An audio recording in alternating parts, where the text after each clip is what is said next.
Hi viewers, welcome to our channel. நம்ம இந்த வீடியோவில் பார்க்க போகிறது 9th ஸ்டாண்டர்ட் சயின்ஸ் ஒர்க் புக்கில் யூனிட் 7 ஹீட்லேருந்து கொஸ்டின் ஆன்சர் பார்க்கலாம். இது வரைக்கும் நம்ம சேனலை சப்ஸ்கிரைப் பண்ணலைன்னா சப்ஸ்கிரைப் பண்ணிடுங்க. ஃபஸ்ட் ரோம் letter, choose the best answer. First question, what will happen if no space is left between two railway tracks? அதாவது ரயில் தண்டவாளத்தில் இடைவெளி இல்லை என்றால் என்ன நிகழும் அப்படின்னு கேட்குறாங்க. ஆன்சர் பார்த்தீங்கன்னா option A, during summer the rail track will expand and cause damage. அதாவது வெயில் காலத்தில் வந்து பார்த்திங்கன்னா ரயில் தண்டவாளம் விரிவடைந்து பாதிப்பை ஏற்படுத்தும் அப்படிங்கிறாங்க. Second question, Raju took 2 spheres of the same material with the same radius but one is hollow while the other is solid. Both spheres are heated to same temperature than dash. Answer is B option. The hollow sphere expands more because hollow sphere will expand more than the solid sphere. அதாவது ராஸ் என்ன பண்ணுறாருன்னா, ஒரே தனிமத்தாலான ஒரே அளவு ஆரமுள்ள 2 கோளங்களை எடுத்துக்கொள்கிறார். ஒன்று வந்து உலோக கோளம், இன்னொன்று வந்து பார்த்திங்கன்னா உள்ளீடற்ற கோளம். 2 கோளங்களையும் ஒரே வெப்பநிலையில் வந்து சூடுபடுத்துகிறார். அப்போ ஆன்சர் என்ன வருதுன்னு பார்த்தீங்கன்னா, உள்ளீடற்ற கோளம் வந்து அதிகம் விரிவடைகிறது. ஏன்னா உள்ளீடற்ற கோளம் வந்து உலோக கோளத்தை விட அதிகமாக விரிவடையும். Third question, what are the phases of water that coexist in equilibrium at 273.16 kelvin? அதாவது 273.16 கெல்வின் வெப்பநிலையில் நீரின் எந்தெந்த நிலைகள் ஒருங்கிணைந்து காணப்படும் பார்த்தீங்கன்னா answer is C option, solid, liquid and gas. அதாவது திட, திரவ மற்றும் வாயு. Fourth question, what is the temperature at which the pressure and volume of a gas theoretically reaches 0? Answer is D option, 0 kelvin, not a 0 degree kelvin. 0 kelvin தான் வரும். எந்த வெப்பநிலையில் வாயுவின் அழுத்தம் மற்றும் பருமன் கருத்தியலில் சுழியாக மாறும் அப்படின்னு பார்த்தீங்கன்னா 0 கெல்வின் தான். Then fifth question, 1 gram of ice is mixed with 1 gram of steam by Sanjay. He found that its volume dash. Answer is C option, decreases. இதில் கொஞ்சம் டவுட் இருக்குது. எதுக்கு ask your teachers, please check this answer. Second room letter, fill in the blanks. Sixth question, change in the state of matter happens when dash is added or removed. Answer is heat. பொருளின் நிலை எப்பொழுது மாற்றமடைகிறதுன்னு பார்த்தீங்கன்னா வெப்பம் அதிகரிக்கும் போதோ அல்லது குறைக்கும் போதோ ஏற்படுகிறது. Seventh question, when heat is added to a substance the molecules gain energy and dash. Answer is vibrate. அதாவது ஒரு பொருளை வெப்பப்படுத்தும் போது அதன் மூலக்கூறுகள் ஆற்றல் மற்றும் அதிர்வுகளை பெறுகின்றன. Then eighth question, dash degree Fahrenheit is the freezing point of water in Fahrenheit scale. Answer is 32 degree Fahrenheit. நீரினுடைய உறைநிலை வந்து பார்த்திங்கன்னா ஃபேரன்ஹீட்டில் 32 டிகிரி ஃபேரன்ஹீட். இதே செல்சியஸில் பார்த்தீங்கன்னா 0 degree Celsius. Ninth question, Malar heated water up to its boiling point. Now its temperature is dash kelvin. Answer is 373.15 kelvin. வாட்டர்னுடைய boiling point வந்து பார்த்திங்கன்னா செல்சியஸில் சொல்கிறதா இருந்தால் 100 டிகிரி செல்சியஸ். கெல்வினில் சொல்ல வேணால் ப்ளஸ் 273.15 ஆட் பண்ணுவேன். அப்போ டோட்டலாக வந்து 373.15 kelvin. Then 10th question, dash is measured with thermometer. Answer is temperature. அதாவது வெப்பநிலை மானியால் எதை அளக்குறாங்கன்னா வெப்பநிலையை வந்து அளக்குறாங்க. இது வந்து பார்த்திங்கன்னா டிஃப்ரெண்ட் டைப் ஆஃப் தெர்மோமீட்டர்ஸ் இருக்குது. கிளினிக்கல் தெர்மோமீட்டர், லெபார்ட்டரி தெர்மோமீட்டர், தென் டிஜிட்டல் தெர்மோமீட்டர் ஆல்சோ. இப்போ நம்மளுடைய பாடி டெம்பரேச்சரில் மெஷர் பண்ணுறதுக்கு எது யூஸ் பண்ணுறாங்கன்னு பார்த்தீங்கன்னா கிளினிக்கல் தெர்மோமீட்டர். தேர்ட் ரோம் letter, true or false. 11th question, the degree of hotness or coolness of your body is called heat. This statement is wrong because the degree of hotness or coolness of your body is called temperature. அதாவது ஒரு பொருளின் வெப்பம் அல்லது குளிர்ச்சியின் அளவு என்ன சொல்கிறாங்கன்னா வெப்பநிலைங்கிறாங்க, வெப்பம் கிடையாது. 12th question, absolute temperature is the temperature at which the molecule of your substance have the lowest energy. This statement is true. அதாவது தனிச்சுழி வெப்பநிலையில் ஒரு பொருளின் மூலக்கூறுகள் மிக குறைந்த ஆற்றலை பெற்றிருக்கும். இது சரியான பதில். Then 13th question, the boiling point of water is 100 degree Fahrenheit. The statement is wrong because the boiling point of water is 100 degree Celsius, not a Fahrenheit. அதாவது நீரின் கொதிநிலை எவ்வளோ சொல்கிறாங்கன்னா 100 டிகிரி ஃபேரன்ஹீட் அப்படிங்கிறாங்க. இது தவறு. ஏன்னா நீரினுடைய கொதிநிலை வந்து 100 டிகிரி செல்சியஸ். இதே ஃபேரன்ஹீட்டில் சொல்ல வேணால் 212 ஃபேரன்ஹீட்.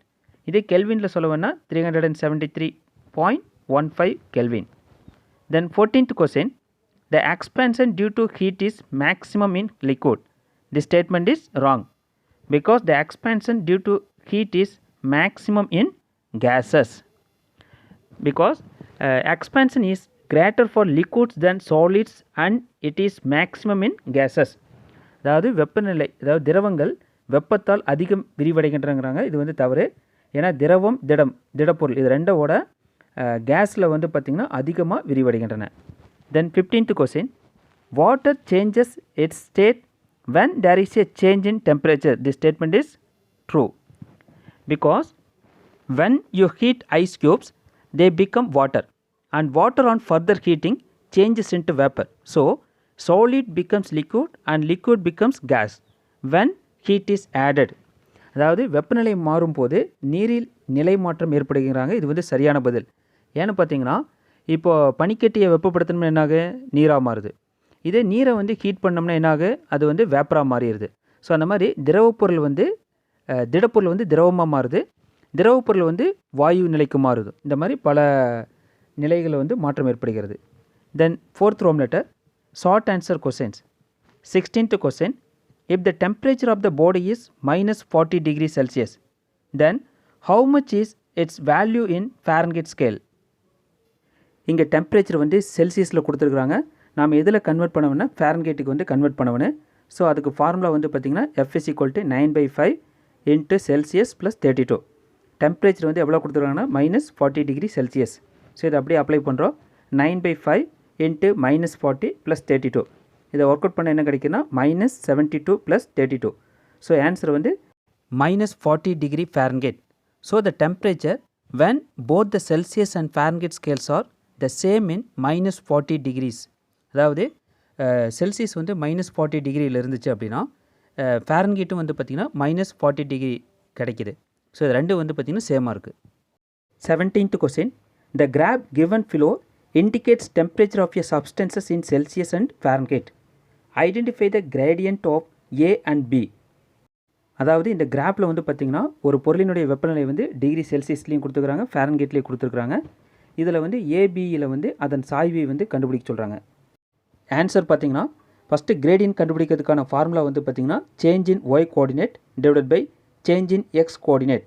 அப்போ M = ரைஸ் பை ரன், அதாவது ஏற்றம் பை ஓட்டம் அப்படிங்குவாங்க. எம்ங்கிறது என்னென்னா ஸ்லோப்னால கிரேடியன்ட் தான். y2 minus y1 divided by x2 minus x1. இப்போ ஏல என்ன கொடுத்துருக்காங்கன்னா x1 y1 coordinate of the first point in the line. ஏ வந்து என்ன x1 வந்து -40, y1 வந்து -40 ஏழு இருக்குது. பியில் வந்து பார்த்திங்கன்னா x2 y2 இருக்குது. x2 y2 அப்படிங்கிறது எங்கே லொக்கேட் ஆகிருக்குன்னு பார்த்தீங்கன்னா coordinate of the first point in the line. அதாவது x2ங்கிறது 212, y2ங்கிறது 100. இதை அப்படியே அப்ளை பண்ணுற ஃபார்முலாவில் M = y2 minus y1 divided by x2 minus x1. இங்கே y2ங்கிறது 100, y1ங்கிறது -40. அப்போ 100 minus -40 என்ன கிடைக்குன்னா 140. இதே x2 என்னன்னு பார்த்தீங்கன்னா 212, x1 பார்த்தீங்கன்னா -40. அப்போ 212 minus -40 என்ன கிடைக்குன்னா 252. So 140 divided by 252 first 4th டேபிளால் டிவைட் பண்ணோம்னா 35 divided by 63 கிடைக்குது. இதை மறுபடியும் 7th டேபிளால் டிவைட் பண்ணோம்னா 5/9. ஸோ இப்போ ஆன்சர் வந்து பார்த்திங்கன்னா கிரேடியன்ட் 5/9 கிடைக்குது. 18th question, assertion. The melting point of ice decreases with increase of pressure. அதாவது அழுத்தம் அதிகரிக்க பனிக்கட்டியின் உருகுநிலை வந்து குறைகிறது அப்படிங்கிறாங்க. Then reason, ice contract of melting. அதாவது பனிக்கட்டி உருகும் போது சுருக்கமடைகிறது அப்படிங்கிறாங்க, அதாவது கான்ட்ராக்ட் ஆகுதுங்கிறாங்க. ஆன்சர் பார்த்திங்கன்னா option A, both assertion and reason are true and the reason is the correct explanation of the assertion. 19th A question, among A, B, C, D in the given graph, which one represent the condensation point of water? அதாவது ABCD 4 கொடுத்துருக்காங்க. இதில் வந்து எதில் வந்து நீரின் ஒடுக்கு நிலையை வந்து காட்டுது அப்படிங்கிறாங்க. இங்கே நீங்கள் பார்த்தீங்கன்னா ஏ வந்து 0 டிகிரி செல்சியஸில் இருக்குது. இது பார்த்தீங்கன்னா மெல்ட்டிங் பாயிண்ட் ஆஃப் ஐஸ். இதே பி வந்து பார்த்திங்கன்னா between 0 degree Celsius to 100 degree செல்சியஸில் இருக்குது. இதே சி வந்து பார்த்திங்கன்னா 100 டிகிரி செல்சியஸில் இருக்குது. இந்த 100 டிகிரி செல்சியஸ் அப்படிங்கிறது வந்து பார்த்திங்கன்னா boiling point, as well as contention point. அப்போ ஸோ ஆன்சர் வந்து பார்த்திங்கன்னா சி தான் வரும். Because C represent the condensation point of water in the given graph. Because boiling point as well as condension point of the water is 100 degrees Celsius. 19th B question. Santhan makes a circuit as below and brings a lighted candle near the gap. What will happen to the circuit? அதாவது சாந்தன் வந்து கீழே கொடுக்கப்பட்டுள்ள மாதிரி ஒரு மின்சுற்றை அமைக்கிறாரு. எரியும் மெழுகுவர்த்தியை வந்து இடைவெளி ஏக்கு அருகில் கொண்டு வருகிறான்.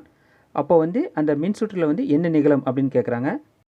Answer, heat is transmitted through the metal and electricity is generated in the circuit and it makes alarm. அதாவது அந்த மெழுகுவர்த்தியை பக்கத்தில் கொண்டு போனோன்னே அந்த ஜிங்க் மெட்டல் என்ன பண்ண அந்த ஹீட்டை வந்து அப்சர்வ் பண்ணி அந்த சர்க்யூட்டை வந்து க்ளோஸ் பண்ணுது. ஸோ அப்போ அந்த சர்க்யூட் வந்து க்ளோஸ் ஆனோடனே அதில் வந்து மின்னோட்டம் பாயுது. அந்த மின்னோட்டம் பாயறதுனால அலாரம் வந்து ஒலியை வந்து உருவாக்குது. தேங்க்யூ வியூவர்ஸ் ஃபார் வாட்சிங் மை வீடியோ. நம்ம சேனலை சப்ஸ்கிரைப் பண்ணாதீங்க, சப்ஸ்கிரைப் பண்ணிடுங்க.